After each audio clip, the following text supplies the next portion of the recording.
well, we're here to introduce, I am here to introduce Erik Deckers, and we're here to listen to his final reading.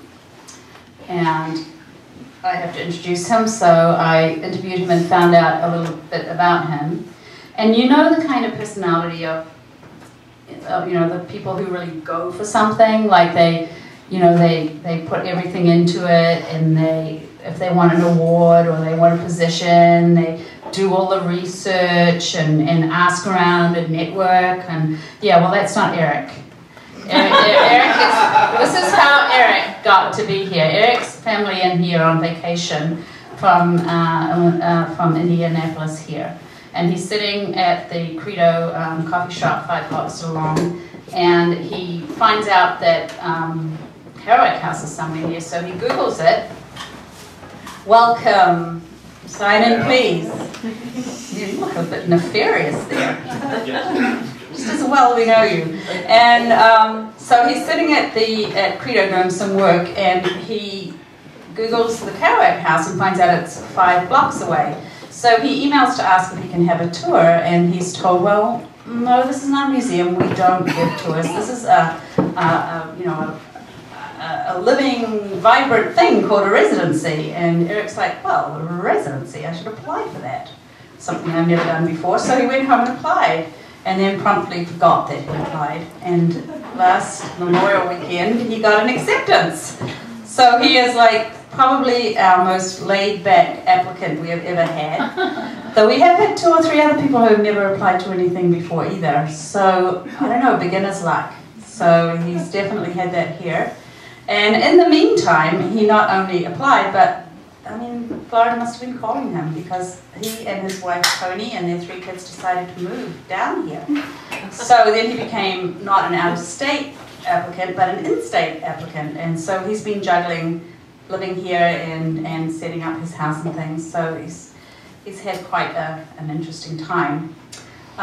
He says he's enjoyed the solitude here, and actually Tony, his wife, said she's enjoyed the solitude at home, so I'm not sure. You can keep him. Yeah? I think she's applying for residencies for him now.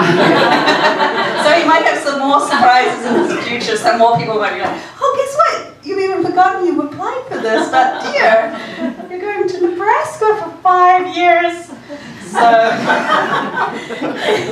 anyway, I think the moral of that is really sometimes we can try too hard, and Erik didn't, and he landed down here, but he's been working very hard here. He's got 2/3 of his manuscript done, and he has done a lot of social networking. He's, I would imagine, done more podcasts and TV interviews and things than any of our residents have. He's very outgoing, and he's been a wonderful ambassador for the project. So with no further ado, let me welcome Erik Deckers.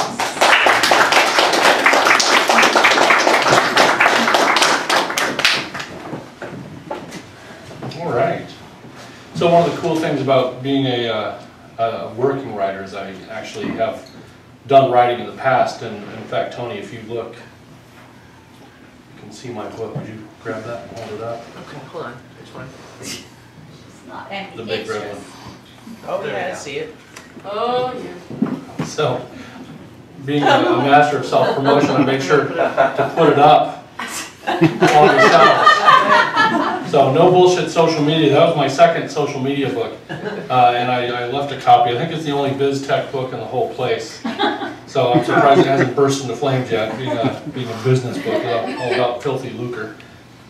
So I have 2 pieces I want to read. One is sort of a rumination on my time here at the house, and the second is part of the novel that I've been working on. And so it's the first one is more about kind of the feelings that I had when I first learned that I was going to be the resident here, and what that actually involved. The problem with being a humor writer is that you're never taken seriously. At least not in the literary world. We don't write about sad things, or if we do, we joke about them as if to show we're bearing up under the weight of the sad things. We don't write about transformative moments in a person's life.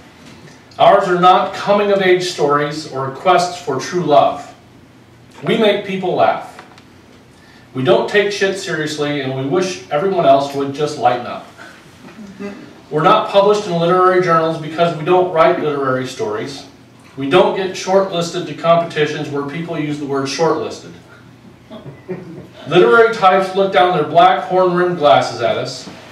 Poets run an uncomfortable finger around their black turtlenecks. And 24-year-old hipster memoirists flip their full heads of hair, and we pray for the day their hair falls out. If anybody remembers J.C. Sevick. Standing up here. I wrote that line during his reading. Because he just kept flipping. There's just so much of it. And I hated him. So it's enough to make us feel self-conscious.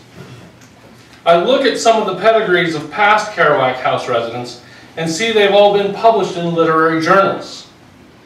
I've been a newspaper humor columnist in 10 newspapers for 21 years, but it somehow doesn't feel as prestigious as being published in a journal read by 300 people.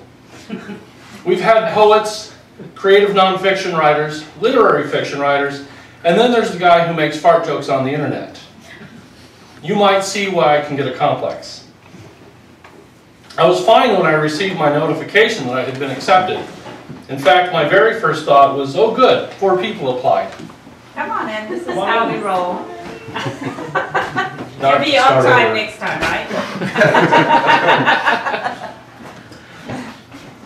My very first thought was, oh good, 4 people applied. I figured they didn't have that many applications, and I was just given first preference for the time I wanted. Then I found the list of the writers and our alternates. 8 people. Still not too bad. So I figured I'd won the coin toss. Then I learned that nearly 300 people had applied from around the world. And I said, oh shit, they think I can do this. Which is when the imposter syndrome kicked in. Every good artist feels unsure of their abilities. Oh, Jeff asked me to turn that on, I forgot. Every good artist feels unsure of their abilities. We all worry someone is going to find me out. Someone is going to discover I'm a fraud. We create our own narrative in the idea that we're going to be exposed. Even when everyone else loves our work, there's a voice in our head that tells us they're just being polite. Successful writers learn to ignore that imposter voice and carry on with their work. After 27 years, I know what I can do and how I compare with other writers. But it still makes me nervous when I see the other writers' bios and a long list of literary journals I've never even heard of. So I console myself with the fact that I know something they don't. I know a real word that rhymes with purple. It's true, and I'm not going to tell you what it is. The other residents wrote important pieces about their time at the Kerouac House, like pondering whether Jack's spirit lives on, or accompanying Summer, the board president, to Jack's old house in St. Pete and getting his chair, the one that's kept in the back. They write poems about lost spirits, or asking Jack's house, is anyone there? They write about sitting in Jack's chair drinking whiskey, commemorating his spirit. Meanwhile, I sit in Jack's chair and say out loud to his spirit, I bet you farted a lot. And then I wrote this piece. I talk out loud a lot when I'm here. I speak German badly. I speak in funny accents. I make bold declarations about what I want for breakfast, or that I want a bowl of cereal at 11 o'clock at night. It reminds me of the recent Doctor Who episode, Listen, where the doctor searches for, quote, that thing under the bed when you know no one else is around. He said that when people speak aloud when they're alone, they're really talking to that thing in the corner of your eye. He calls out to it, is anyone there? He travels to the actual end of the universe and learns it's still there. He even wrote a little poem about it. What's that in the mirror or the corner of your eye? What's that footstep following but never passing by? Perhaps they're all just waiting. Perhaps when we're all dead, out they'll come slithering from underneath the bed. I should not have worked on this at 2:30 in the morning, which I had and then couldn't go to sleep. And now a message for future Kerouac House writers. This house has played host to 59 other authors before me. I am the 60th. This house has a history, not just because Jack and his mom lived here, but because there have been 60 people who created art and lived a life of literature and ideas. They worked on their craft either in the back room or up here in the dining room. They dwelled in language, they played with words, and they produced work they can be proud of. 60 people lived here, worked here, ate here, and slept here. Just not try to think about them all when you're using the toilet.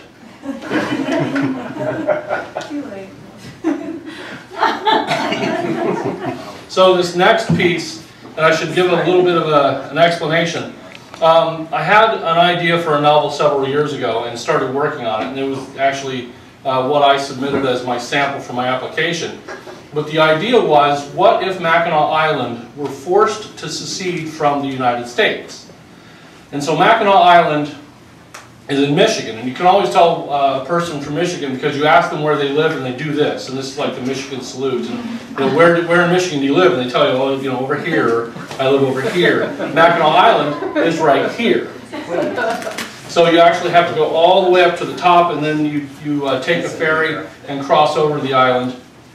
And so when I started researching the idea and what it would take to actually make that happen, I found out that actually could have happened. Not did happen, it didn't nearly happen, it's not based on a true story.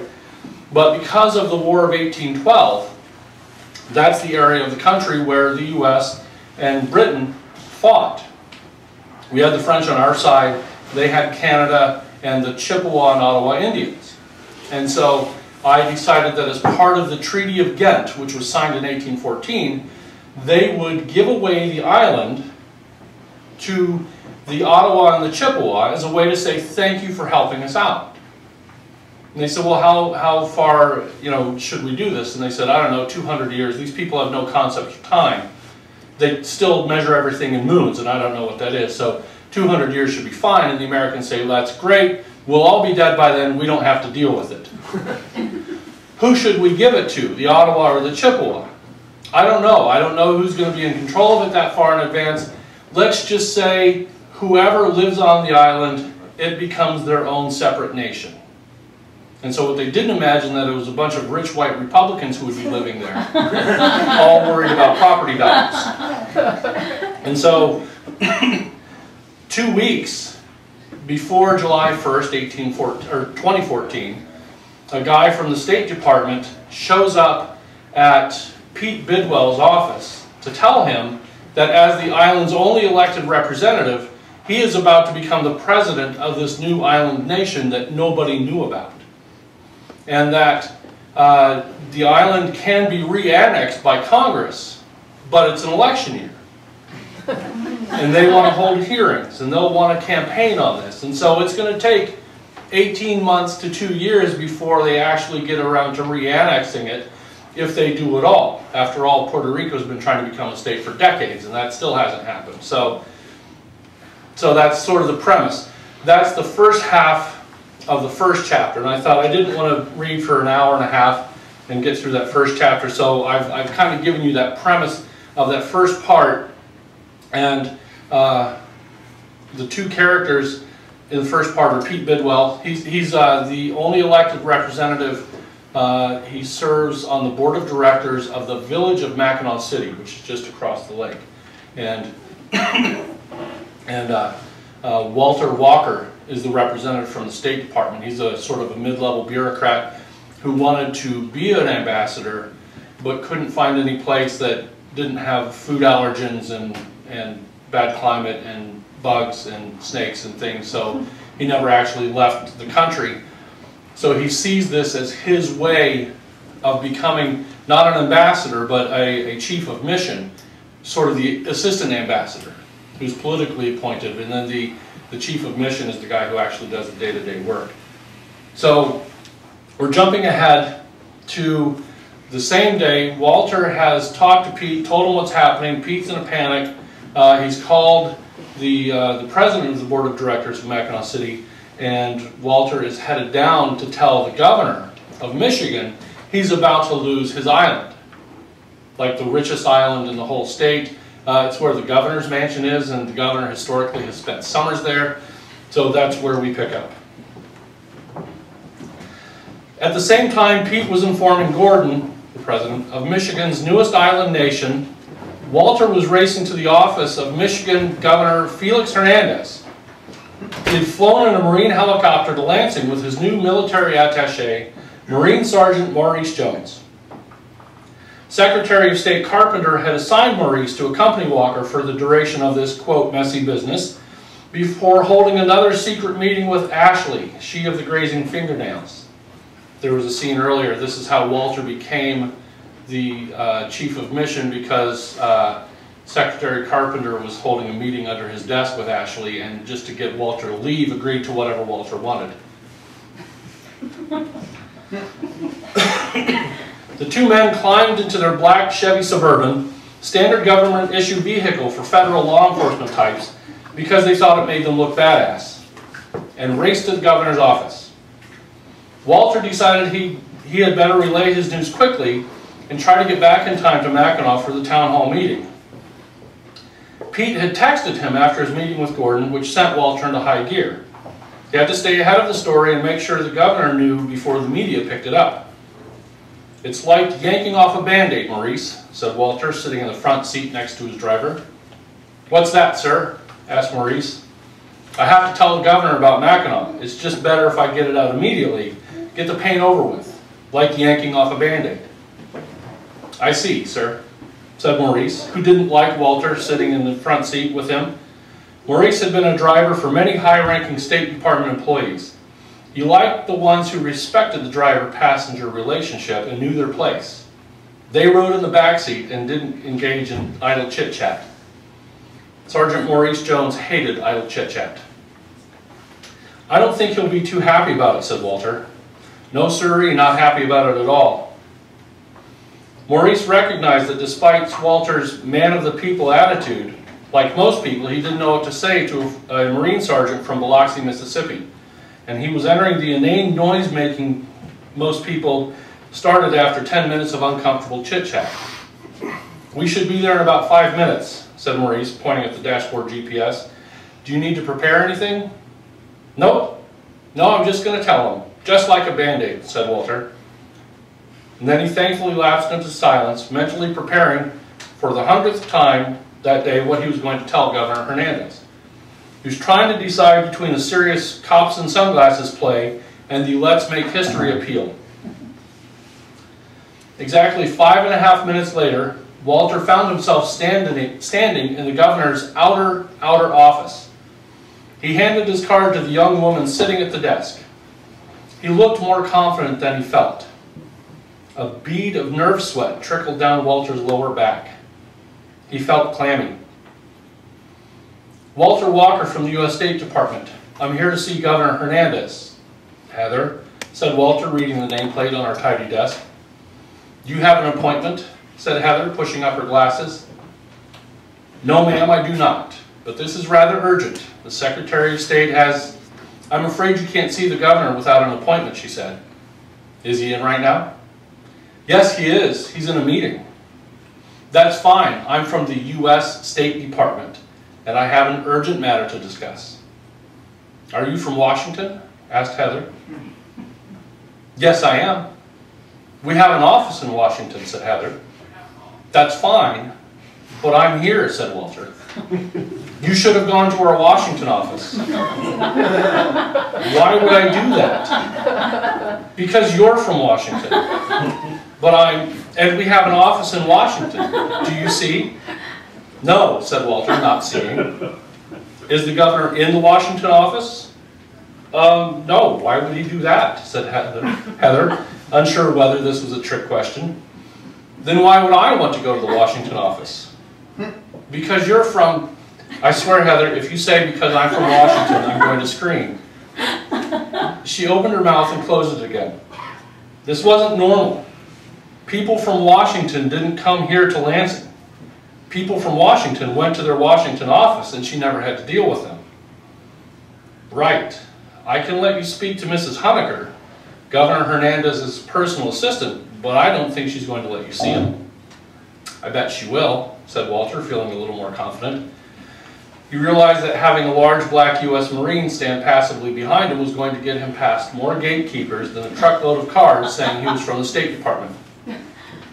Okay, come with me, said Heather, leading Maurice and Walter through the set of double doors that opened to the governor's inner-outer office. Mrs. Honecker, these men are from Washington, and they're here to see the governor, said Heather. Don't they know we have an office in Washington? said Mrs. Honecker. Yes, they do, said Heather. Then why didn't they go to our Washington office, asked Mrs. Honecker. Because the governor isn't there, asked Heather, looking back at Walter for confirmation. Walter nodded in agreement. Well, that just doesn't make sense, said Mrs. Honecker. Why would someone from Washington not go to the Washington office? Because they want to see the governor, said Walter. Heather turned and looked at Walter again, and then back at Mrs. Honecker, mouth open. Why didn't you visit our office in Washington? Mrs. Honecker asked Heather, not looking at Walter. Like most bureaucrats, if someone didn't follow proper procedures, they did not, for all intents and purposes, exist. Because the governor is here? Asked Heather. She looked back at Walter again, who nodded again. Mrs. Honecker pursed her lips slightly to signal her displeasure at dealing with interlopers who did not understand proper bureaucratic procedures. Walter, being fluent in bureaucratic, chose to ignore her pursed lips. Do they have an appointment? Asked Mrs. Honecker, still looking at Heather. Walter paused and waited for Heather. She didn't say anything. Walter leaned forward and whispered, No, they do not. No, they do not. But they're from the State Department, said Heather. Governor is in a meeting right now and he cannot be disturbed, said Mrs. Honecker. Not the governor, just governor. Walter stepped in front of Mrs. Honecker, blocking Heather from her view. I think he'll want to see me. He pulled a card out of his pocket, wrote a brief note on the back, and handed it to Mrs. Honecker. Please hand this to the governor and see if he'll be willing to interrupt his meeting. Mrs. Honecker glanced at the note and her eyes grew wide. Her instincts to help the governor fought with her bureaucratic nature of denying anyone entrance to see him. In the end, the realization that this was a very big problem and the need to throw up won out. Oh my, she murmured. She heaved out of her seat and rushed into the governor's office. She closed the doors behind her and Heather asked, What did that say? Top secret, said Walter, tapping the side of his nose. 10 seconds later, the doors opened and Mrs. Honecker walked out with several political staffers trailing her, followed by the governor. Heather ran back to her desk, desperate not to get sucked into whatever crisis was coming. And get the lieutenant governor on the phone. We are not giving Mackinac to the Canadians without a fight. The governor's gaze focused on Walter and he said, Are you the guy from the State Department? Yes, sir, said Walter. Thank you for seeing us on short notice. Walter shook hands with Governor Hernandez.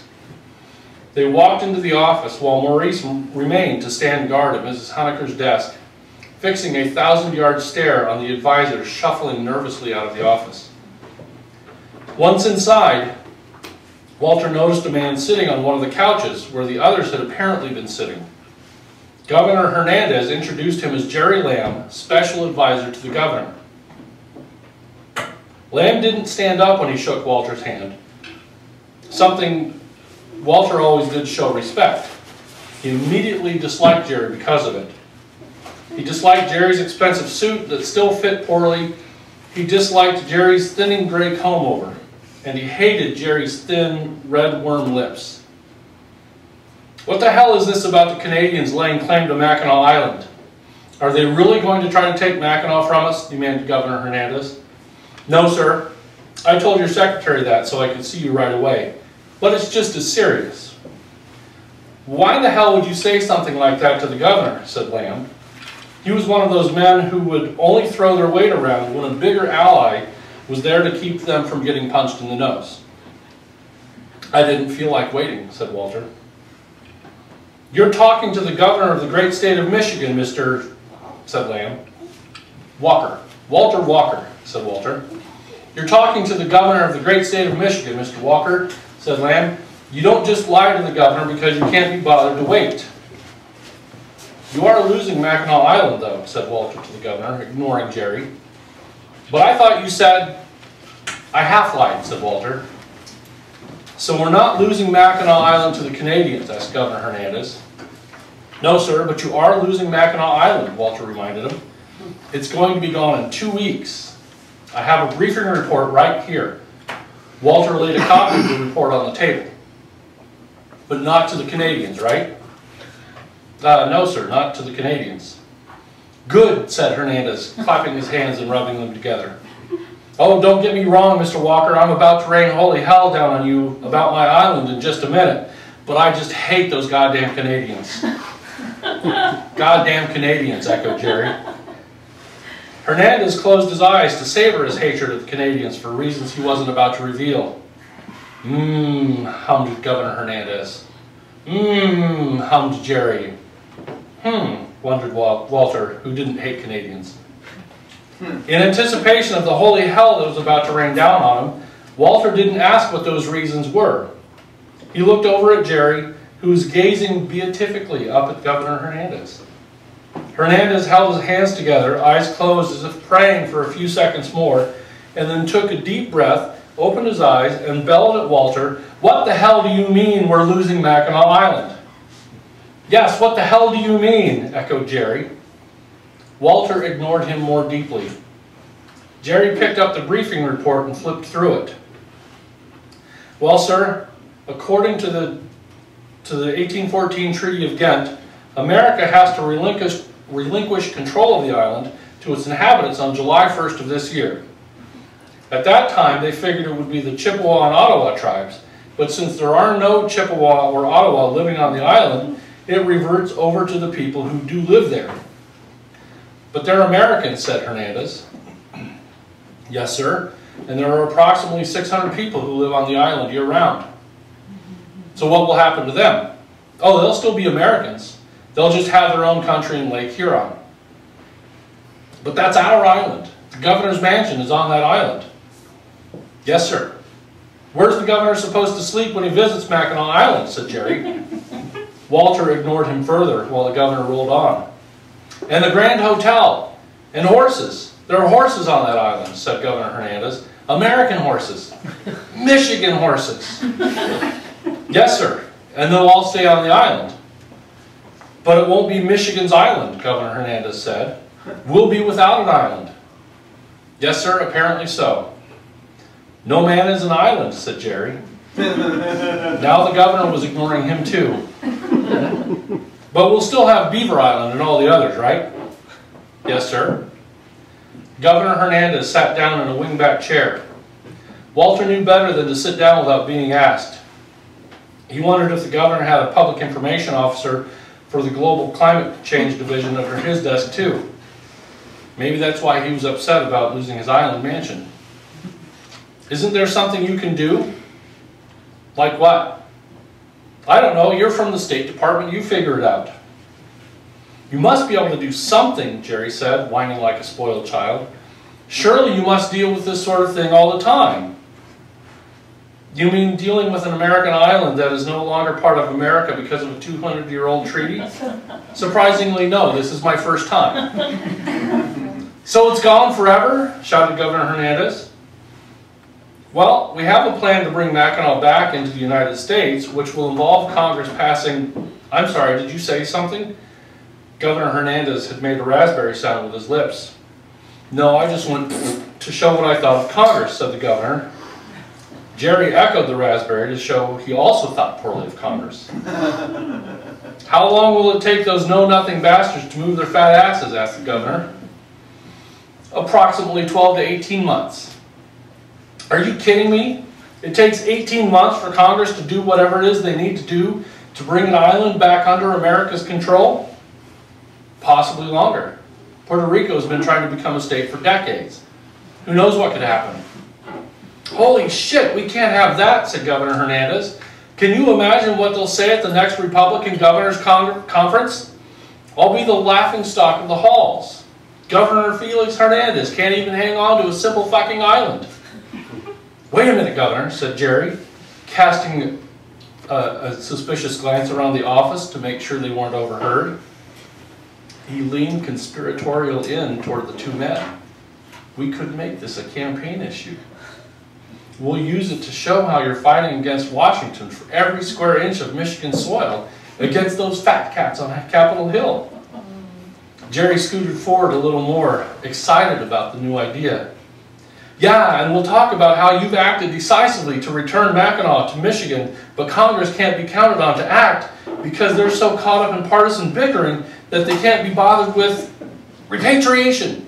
Jerry snapped his fingers. "That's what we'll call it, repatriation, with a capital R. And we'll have to spin this so the party's opponents appear to be soft on repatriation. That's got to be worth at least a 10-point bump in the polls." 10 points? Asked the governor. "Maybe even 20, said Jerry. "So you have a lot of experience using repatriated islands in a political campaign?" asked Walter. Both men ignored him and began discussing campaign strategy. "Maybe we could shoot an ad with me standing on a ferry and Mackinac Island behind me. And I could talk about how we lost Mackinac, but I'm fighting to bring her home, while Scott Madison is going on vacation on Beaver Island or wherever the hell it is he goes on vacation." "He went to Florida 4 years ago," said Jerry. "Oh, really?" said the governor. "Well, Lottie freaking da. I guess Michigan's not good enough for him. See if we can make it seem like he went during repatriation crisis." "Absolutely, sir. Good call." Walter cleared his throat. "Excuse me, Governor, I need to debrief you about how the separation is going to happen and what we will need to do to make sure the handover of power goes smoothly." "I think we need to send some state troopers in the Michigan National Guard in to maintain order," said Jerry. "The last thing we need is for people to get hurt when news of this starts rioting around the island and around Mackinac City." "That's a good idea," said the governor. "Man, can you imagine what a headache that would be? The last thing we need is for a bunch of people to start rioting and looting because of the anarchy of this whole situation." "There are a bunch of middle-aged Republicans up there," said Walter. "How much rioting do you think they'll actually do?" "Well," said Jerry, running through several scenarios in his head. Jerry was in his 30s as a young political operative in Lansing when the Rodney King riots brought Los Angeles to a screeching halt, and they had left an indelible impression on him. He had often worried that his first riot would happen in Detroit or at a University of Michigan football game after the Wolverines lost to Ohio State at home. He expressed his concern about riots after every poor decision and had once urged the governor to have the National Guard stand by when a particularly cold weekend at the Holland Tulip Festival had caused several tulip watchers to complain loudly to a TV news crew. "Maybe you've got a point there, Mr. Walker," said the governor, "but I think we need to keep the state boys and the National Guard on high alert. Maybe we'll ask the Coast Guard to do a drive-by every few hours." "Governor, I think we need to call the staff back in here and figure out how we're going to get ahead of this," said Jerry. "We have to work up some talking points, prepare a press release, notify the media, and get that intern, Sandy, to start doing that Twitter shit." "That's fine," said the governor. "We should also start thinking about video scripts and maybe set up an interview with that news gal over at Channel 10. Jerry started writing notes and pulled out his cell phone. The governor turned his attention back to Walter. "Mr. Walker, who's going to be running the show up there once this hits the fan?" "Pete Bidwell," said Walter. "He's the island's elected representative to the Mackinac City Board of Trustees, and he's the island's only elected representative." "Why can't we just have the park director run the show?" said Jerry.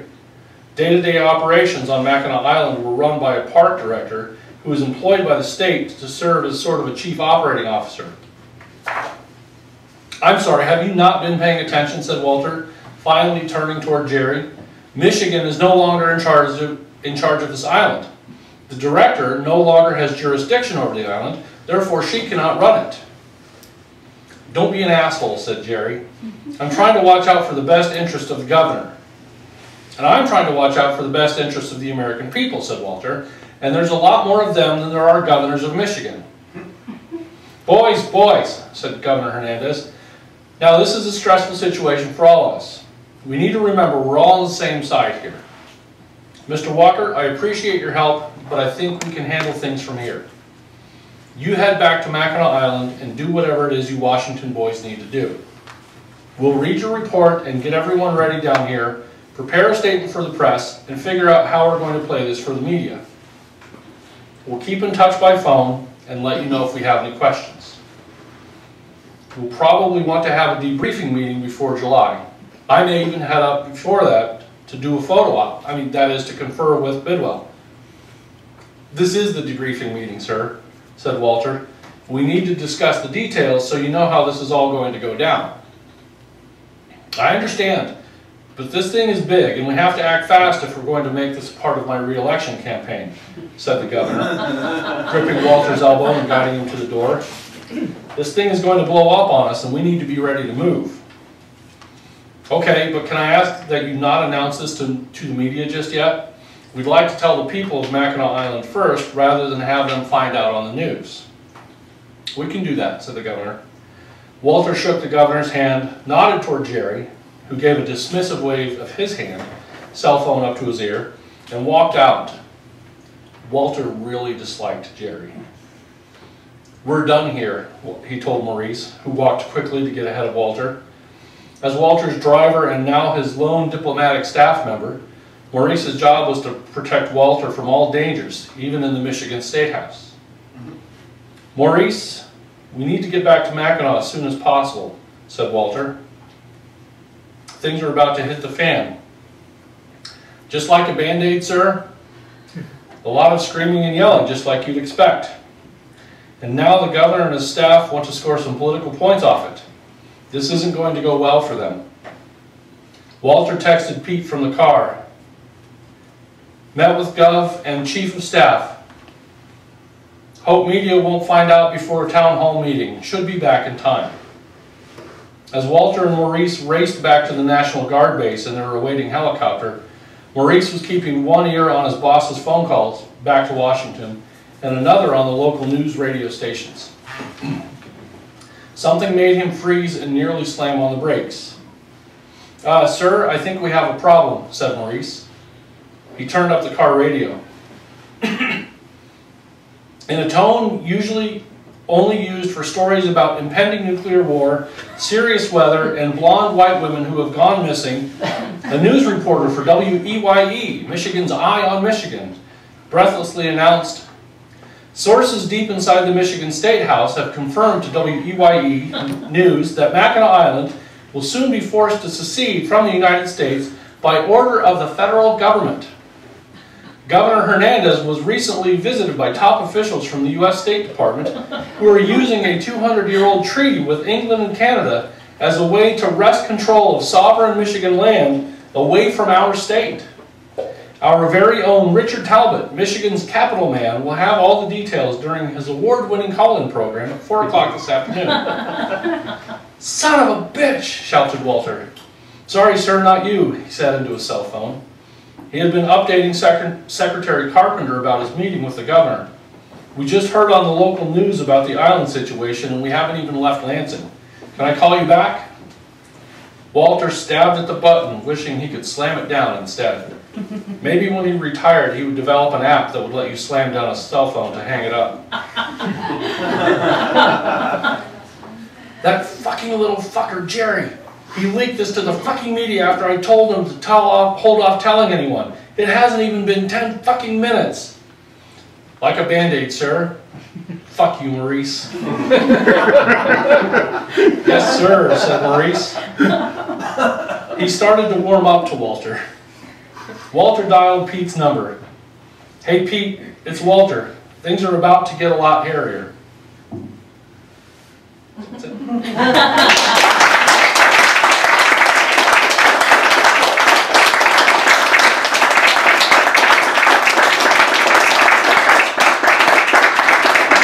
I was just going to ask before you take my mic away. No, I'm not going to take it. We'll share it. Okay, I was curious, did anybody have any questions about anything? The story? That was my line. Does anyone have any questions? I remembered, that's why I stole it. Well, I'll leave you to it. No. So, did anybody have any questions or thoughts or ideas or Yes? Are you from Michigan? No, I'm from Indiana. My wife and I used to live in northern Indiana, a little town called Syracuse, and we used to go up to Mackinac every year. What, about 5 times? Would you say? 5 or 6 times we've gone up, and so it's one of my favorite vacation spots.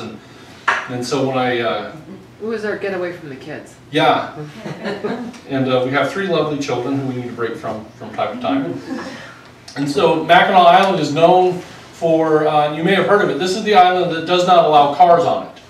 Only horses and bicycles.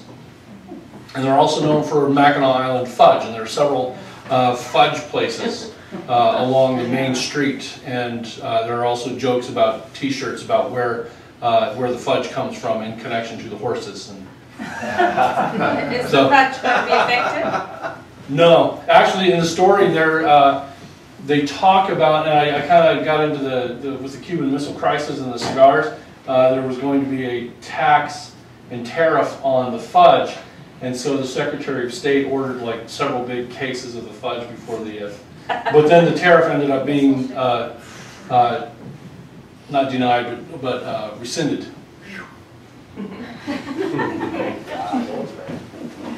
Yes? What's your personal opinion of Canadians? I like Canadians. I would move to Canada, except my wife doesn't like cold weather. Alan? Yeah, can you give us a little bit of a glimpse into like your creative process, where you got the inspiration for the idea, you know, how it came to you, and without spoiling Sure. the story? My wife actually had the original idea. She had mentioned something about it. I can't remember what the conversation was. But I had also seen an episode of Family Guy. Anybody watch Family Guy? So, and it was one of the early episodes where, for whatever reason, Peter's property, on the whole city of Quahog, Peter's property had not been absorbed into the United States. So like it was out of the entire country. His yard was the only part not in the United States. And so he started his own country, Pretoria. And I don't know if we were watching it or what, but she said something. I thought, well, that would be a funny story. So I need a place where that would happen, but it certainly would not happen inside the boundary line.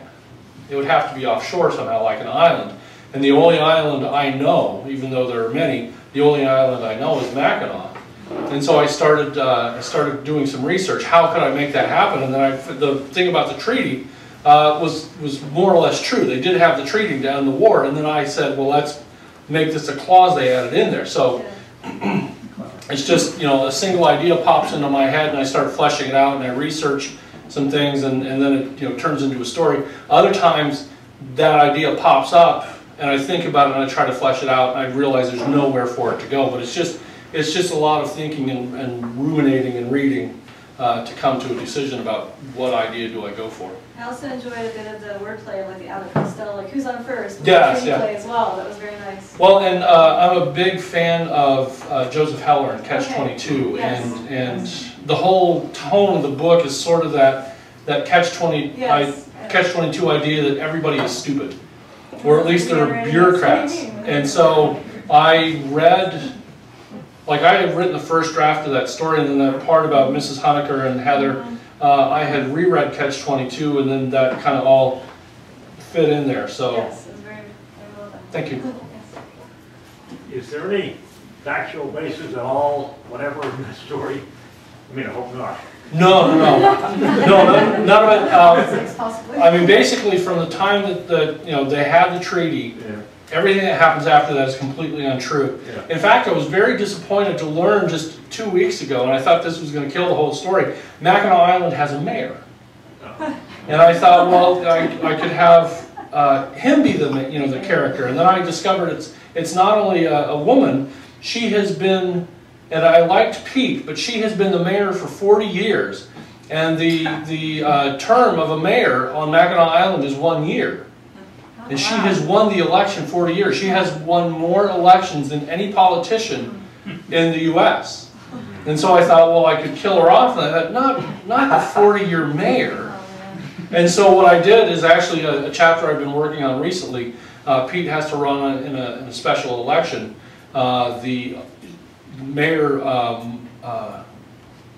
Mary Dowd, Margaret Dowd. She owns the Windermere Inn. And so I made her a character as the owner of the Windermere Inn, and she is the head of the election board. It makes no mention of her being the mayor. I have to pretend that there is not a mayor on the island. But they hold the election announcements and the candidate's victory party, whichever one wins. She takes deposits from all the candidates, non-refundable deposits. And so I kind of feature her as the election board president and the announcer of the results. So otherwise, no, this couldn't happen. And I do think that Congress would act a little bit faster. They would say, oh, we're not even going to let it get to that point. We will re-annex the island right now before the 1st. Yeah. You think. Yeah, right. Okay, well, Erik will be around to ask questions of afterwards. And thank you so much. Sure, thank you. The real joy with Erik is that he's not really leaving us. He lives, where do you live? Down in Oviedo. So he'll be back at various things. And his wife, Tony, he has 3 children, Ben, Emma, and Maddie.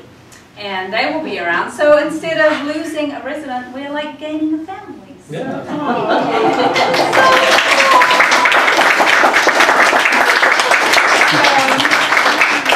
Thank you so much. If you have any questions about the residency, if for some reason it popped into your head, oh my God, I could be a resident here, like it did for Erik. Yeah. Yeah, because this was the only residency you ever applied for. The only one I've ever done. So what the heck? Get an application form. Talk to any of us who are on the board if you want a tour, you want to know any more, and just get to know each other. And thank you so much for coming. Thank you. Thank you.